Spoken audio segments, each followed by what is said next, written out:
Hello, truth seekers. If you're here and you found me, then you're in the right place.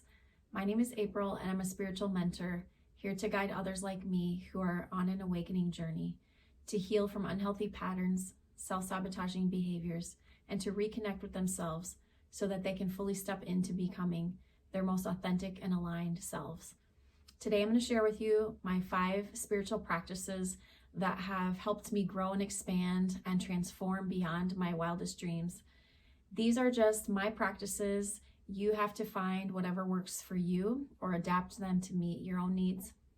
But I will share with you how I do each practice and some tips and guidance that I have for you to get started. The 5 daily spiritual practices that have helped me the most on my personal growth journey and my spiritual awakening journey are these: meditation, breath work, time in nature, movement, and journaling.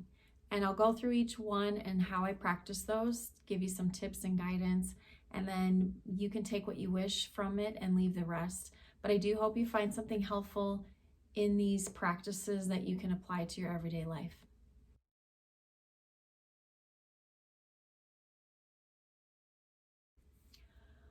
Okay, so we're going to start with meditation.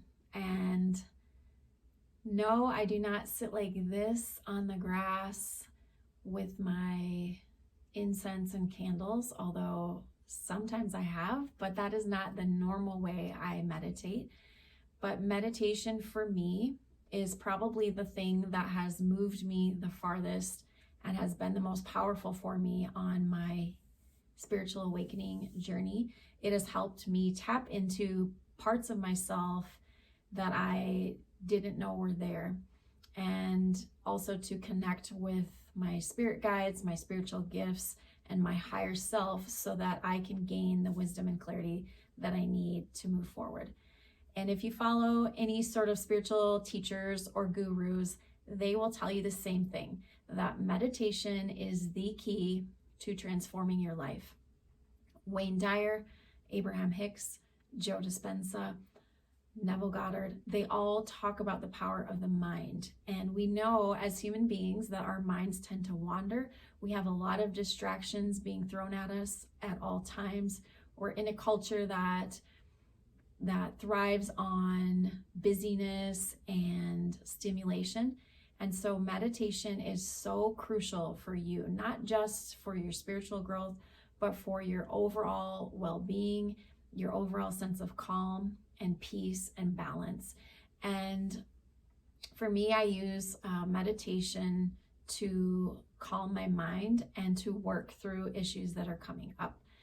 So as a beginner, if you haven't meditated, or if you're very resistant to meditating, because a lot of people are, we as humans want to avoid quieting our minds and sitting still as much as possible.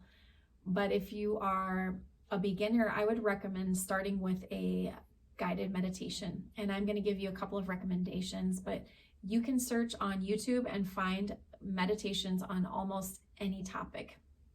And what I do is I think about or reflect on the things that are coming up for me regularly, whether it's money issues or relationship issues, fear, anxiety, letting go, grief, surrendering, whatever the topic is. You can search guided meditation and then whatever the topic is that you would like to resolve.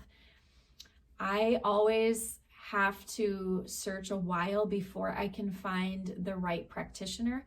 You have to find somebody whose voice is soothing to you, who makes you feel comfortable, and who can help you access that deeper place within yourself. For me, my very favorite practitioner, who has hundreds of guided meditations on any topic you could possibly think of, is Jess Shepherd. She is Australian. She has the most calming, angelic voice that takes me deep into this place, into my center, where I can really let go of my thoughts and really just enter that place of being rather than thinking. So you want to get into your beingness rather than your thinking mind. And Jess Shepherd You have to just try her sometime, because once you listen to her, you'll be hooked. She is so nurturing and just has a real gift to create these meditations from the heart that walk you through all of these different issues. And some of them are just for calm. She has meditations for starting your day, for creating a positive mindset, for affirmations. But then she has others that are for healing certain issues that are coming up. Another person I really like is Jason Stevenson. He is also Australian. I think I have something for the Australian accent. I don't know why. But he has also hundreds of different meditations on different topics. And again, walks you through it, your breathing, your body movements, your position, how to visualize what it is that the scene that you're creating in your mind. So he is excellent as well.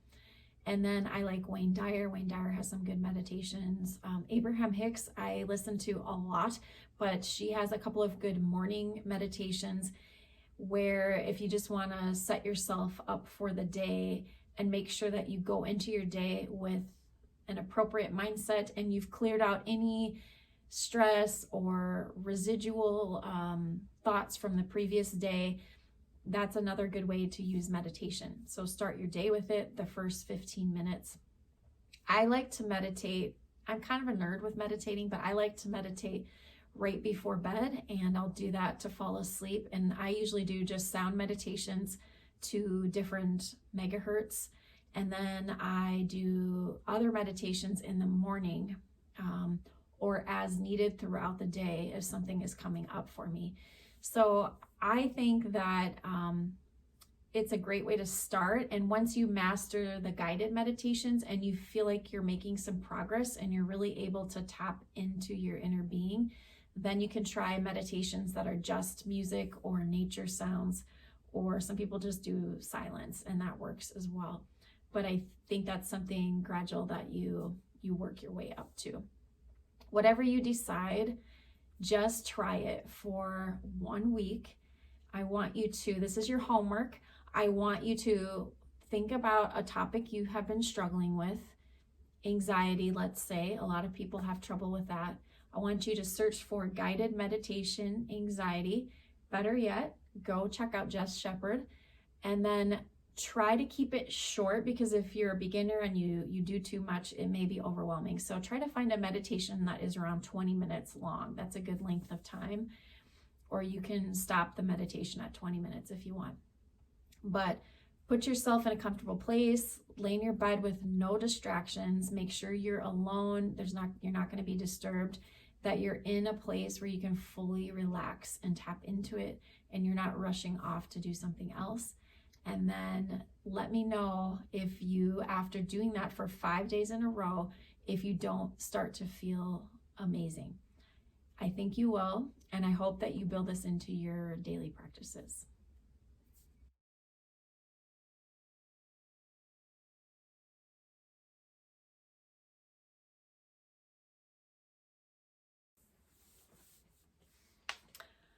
Okay, I spent so much time on meditation. I'm going to keep the segment on breath work a little shorter. There is actually whole science behind breath work, and it ties in very closely with yoga practices. You can get certified to become a breathwork practitioner. There is an app that you can install on your phone to teach you different breathing techniques. But I'm going to keep this very simple, that breathing is our connection to source. Breathing is our form of life, and it is a way that our body regulates itself.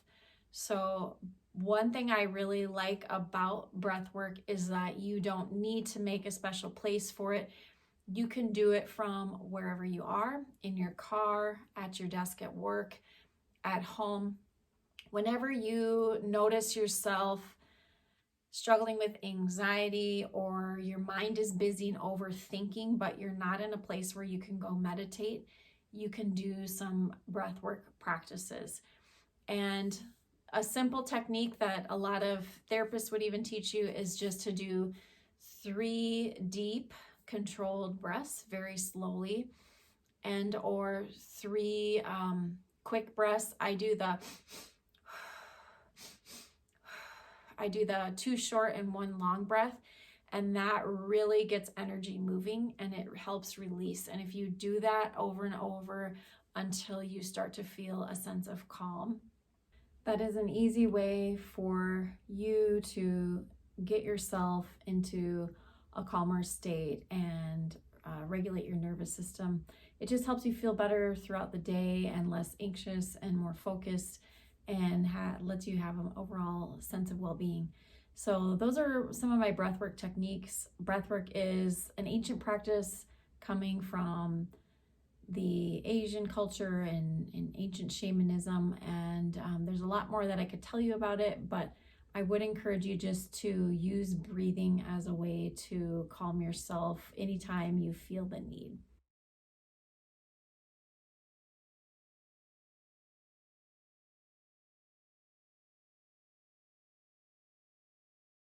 Okay, next up is time in nature. This is probably one of my favorite practices and topics. I am a nature child. I really think I was born part fairy, but I love to be outside. I love to go play in the woods and listen to the birds chirping and see the wildlife and all the beauty in God's creation. And for me, it is probably one of the best ways to ground myself and center myself. If I notice that my mind is distracted or I have a really busy schedule and too many responsibilities, and I'm just feeling kind of overwhelmed by all of the things swirling around me, I use nature as a way to remind myself just how small our problems really are.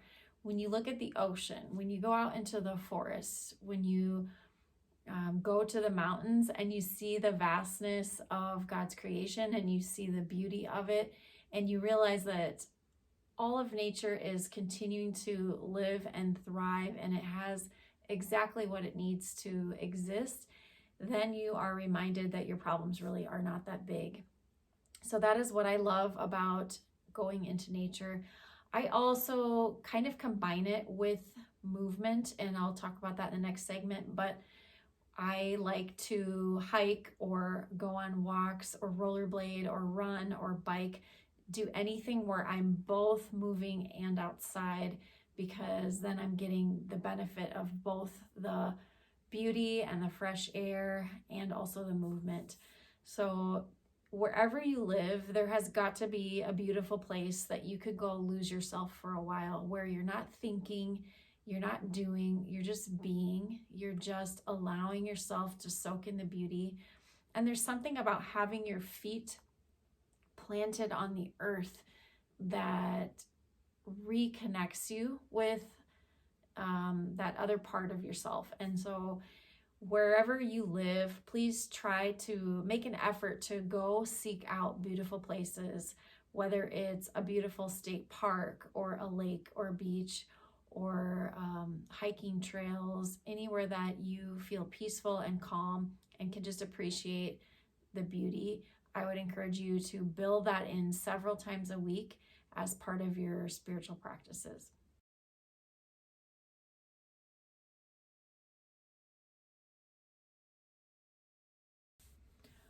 All right, the next practice that I just mentioned is movement, and movement is important for so many reasons, but if your body is not in good physical condition, it is going to make it very difficult for you to grow and expand spiritually, because your mind is going to be focused on things within your body that don't feel good. So the mind body spirit connection is very important, and it's something that I have worked very hard on aligning, and I think it's something that a lot of spiritual teachers talk about, because your physical body, the sensations, the feelings that you have inside determine the outward world that you see, and your thoughts as well. So when you care for yourself physically, you nourish your body, you give it exercise, and you take care of it, that is going to have an effect on how you feel, on your thoughts and your beliefs and your mood, and in turn raise your vibration. So movement for me is the number one way that I raise my vibration. And when you're going through a spiritual awakening, sometimes that is very difficult because you're feeling very confused. There's a lot of change happening within you and around you that can be very scary. And sometimes it's too much. And so for me, movement is a release. It's a release of energy. It's a release of stress. It's a release of any time where I feel like I've got just too many things swirling in my mind. And after I move, I feel amazing. And I make sure that I move in some capacity every day. But my two favorite forms of movement, and probably the easiest for anybody to do, are movements that move energy. And so I dance and I walk, which sounds very simple, but dancing allows me to connect with music, which is one of the best ways to raise your vibration. If you put on some high vibrational music and you allow yourself to just be free and go with the music and move the way you want to move, you can dance in your living room, in your kitchen, in your bathroom, wherever you feel comfortable. Nobody's going to see you. It is just a way for you to move energy. So in moving your hips and moving the energy, it all flows and it moves from stuck energy to flowing energy. I also like walking for that same reason, because when you're walking, you kind of get into this rhythm without even thinking. It creates a bilateral movement, which is very calming and healing, and it can stop your brain from thinking. It also gets you into nature, which is, as I said, a great combination. You can appreciate the beauty around you and be in the fresh air while also doing something to make your body feel good. So those are my two ways of moving energy and getting unstuck. But I also love moving in a way that makes me strong. So I do those two things in addition to my regular workout routine. And I try to build, like I said, some form of movement in every day. If you're gonna move, you might as well make it something fun. So do something that you enjoy, do something fun with other people, with your friends, or with music, just to make it fun, because then you're more likely to do it. But it is a great way for you to release any stuck energy and keep your vibration high.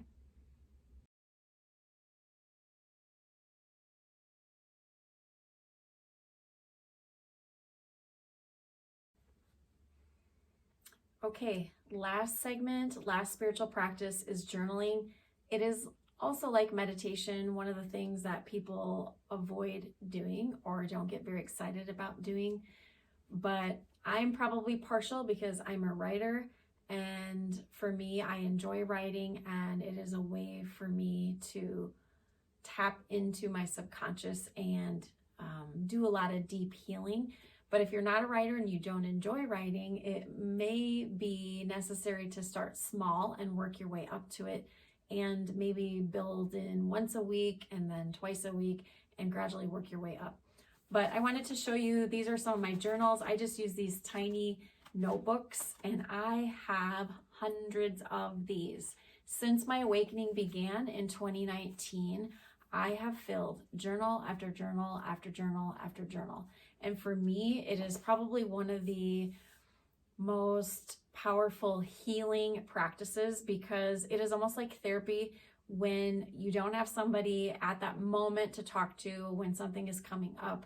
Your journal is a way for you to get whatever is in your head out of your head and onto paper. So it feels as if you've expressed it, even though it hasn't been verbal, it's been in writing. It is almost like talking to someone. And to me, the amazing thing is I know that someone is listening, because prayers and things that I have written down or requested in my journal have come true. So it very much is a form of speaking, not only to your higher self, but to God or source or your spirit guides, however you view that, and to receive higher guidance. So I have a goofy way of organizing my journals, or at least it might be goofy to you because it'll show what a spiritual geek I am. But each entry in my journal, I always start with signs and synchronicities that I'm seeing, because I like to track anything that I'm seeing so that if there is an event or something happens, I can go back and see what the correlation was, or if there were signs that were leading up to that point. So I'll write animal signs, angel numbers, events, dates, songs, other little quirky things, signs, billboards, things that I see that have a special meaning to me. The next thing I always do is some sort of blessing or gratitude practice that helps put me in the mindset of starting with the positive first and really recognizing all of the things in my life that are going well. That is a huge spiritual practice that everyone should be doing, whether it's in writing or in prayer or out loud. What you speak comes into existence. So the more appreciative you are and the more grateful you are, the more blessings will come your way. The universe is like, you liked that? Great. Well, here's this. I'm going to bring this other thing to you as well. So here's an example. I'm just going to read this of a blessing or gratitude journal entry. Had an amazing weekend with family. Kids were so good. No stress. Everyone got along. It was the reset I needed to laugh, get away from my normal surroundings, be fully present in nature and on the water, to be surrounded with love and fellowship. It was so, so good. Probably the best lake trip we've ever had. So that is an example of gratitude. After I list all the things that are going well for me, the blessings, the things I'm grateful for, which sometimes is more than 3, but a lot of times it's more than 3, but you could start with 3 as a beginning point. Then I go into epiphanies, realizations, or things that are coming up for me that I need answers or clarity on. And I will just free write. I just let whatever is coming through me come onto the paper, and I just let it flow. I don't stop myself. I don't correct myself. It doesn't have to sound good. I just put it down there, and half the time I can't even read my writing because I'm writing so fast to keep up with my thoughts. But usually if I'm having a struggle or difficulty of some type, I am able to come up with my own solutions or work myself through my own problems by journaling. And so I might pose a question like, why is this coming up for me? Or what was the meaning of this event? Or this is how I feel about this thing this other person did. Am I perceiving this correctly? Is there another way I could be looking at this? God, please give me some clarity on this. And almost always through the process of journaling, I will arrive at my own answers, or they may come up a couple days later. I also usually include a prayer. So oftentimes I'll end my journal entry with a prayer of some sort that just thanks God or my angels or spirit guides for their guidance, love, and support, for surrounding me during difficult times, for giving me some kind of amazing news or breakthrough or realization. And or I can also end my journals with scripting or intent to manifest something. So if there's something that I'm dreaming about that I want to accomplish, or something that I hope will happen, like healing in a relationship, for example, a family relationship, a friend relationship, a work relationship, I will journal about it and I'll envision what that would look like, how I would feel if that relationship were healed, the type of interactions that we would have, and I will script it out. And many times the things that I have scripted, and I'm a very visual person, I have a huge imagination, so it's very easy for me to create this movie picture in my mind of what the scene would look like, very oftentimes those things that I journal about come true. And your mind is very powerful, so you have the power to do that too. Don't doubt yourself for 1 second. But if there's something you want to do or create or have, and you dream about it and you write it and you imagine it and you hold that in your thought and you don't allow yourself to stray from it at all, it can become your reality. So journaling is a great form of therapy and healing. And I would encourage you to start with 15 minutes every other day or 15 minutes once a week, and then work your way up until you feel more comfortable. And it's kind of like meditation. I think if you do it 5 times in a row and you stick to those practices and you follow that model, you are going to see results from that, and you're going to hate it a little less, and you're going to be more likely to stick with that habit or that practice. So I hope that you will try journaling. It is definitely one of the greatest ways to tap into your subconscious and your higher self. That is it. Those are the 5 spiritual practices that have gotten me to where I am today. Thank you for listening. I hope that you have learned something and have some takeaways that you can apply to your daily life. Whatever you decide, I would encourage you to start small and stick with it. Hold yourself accountable. Try adding 2 of these daily practices, and then 3. Start with 3 days a week, and then 4 days a week, and then 5 days a week, until you start to see results and you build that confidence and that trust muscle, so that you feel ready to take on more and you see the impact it's having on your mind, body, soul connection. It really is important as you're going through an awakening to take care of all aspects of yourself and to do these practices so that you can develop your gifts and be ready to move and expand to the next level. If you are interested in learning more about my online course and mentorship program, please sign up or subscribe to my email list so you can be the first to find out. It is coming out in late 2022, and it will have all kinds of juicy a la carte items, resources, videos, journaling practices, exercises for you to unpack the changes that are happening within you and around you to help you become your most authentic and aligned self, break patterns that you've needed to break for some time, and move forward as the person you were meant to become. So please stay informed on my list, and I hope that I will see you in my Soul Awakened course and mentorship program later this year. Take care, my loves. Sending you all my love and light.